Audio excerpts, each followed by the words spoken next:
Gujarat ATS દ્વારા જાસૂસીના આરોપસર જે બે જણની ધરપકડ કરવામાં આવી છે તેમાંથી એક મહિલા અને એક પુરુષને આજે ખેડા કોર્ટમાં રજૂ કરવામાં આવ્યા હતા। આપ જોઈ શકો છો જે મારી પાછળ અત્યારે આ જે વાહનો છે આ અમદાવાદથી જે ગુજરાત એટીએસ છે તેમની ટીમ જે મહિલા અને પુરુષ છે જે જાસૂસીના આરોપસર પકડાયા છે તે બંનેને અત્યારે ધરપકડ કરીને લાવવામાં આવ્યા છે અને અહીંયા જે ખેડા કોર્ટ છે ત્યાં તેઓને રજૂ કરવામાં આવ્યા છે।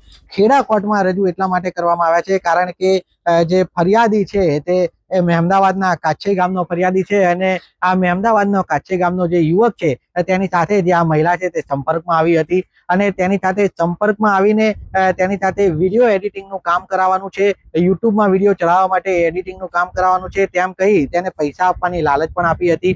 ત્યારબાદ દિલ્હીથી તેને કેટલાક વિડીયો અને કેટલાક ફોટા મોકલવામાં આવ્યા હતા। જે ફોટા સેનાના ડોક્યુમેન્ટને લગતા ફોટા હતા। તે ફોટાને પછી આ જે યુવક છે તેના જે કોમ્પ્યુટર છે તેમાં ઝૂમ કરીને પછી આ જે મહિલા છે તેને જોયા હતા અને ક્યાંક ને ક્યાંક એડિટિંગનું કામ કરાવવાના બદલે આ ફોટાની કામગીરી કર્યા બાદ તેના ખાતામાં પૈસા પણ નાખવામાં આવ્યા હતા। જો કે યુટ્યુબ એડિટિંગની જે વાત હતી તેઓ કોઈ વિડીયો એડિટિંગ કરાવવામાં નતો આવ્યો, જેને લઈ યુવકની શંકા થતા તેને એટીએસનો સંપર્ક કર્યો હતો। પોલીસે આ જે બંને આરોપીઓની ધરપકડ કર્યા બાદ તેઓને અત્યારે કોર્ટમાં રજૂ કર્યા છે। આગળ જે કાર્યવાહી થાય છે તેમાં ઘણા ચોંકાવનારા ખુલાસા નીકળી શકે છે। યોગિંદરજી, ન્યૂઝ કેપિટલ, ખેડા।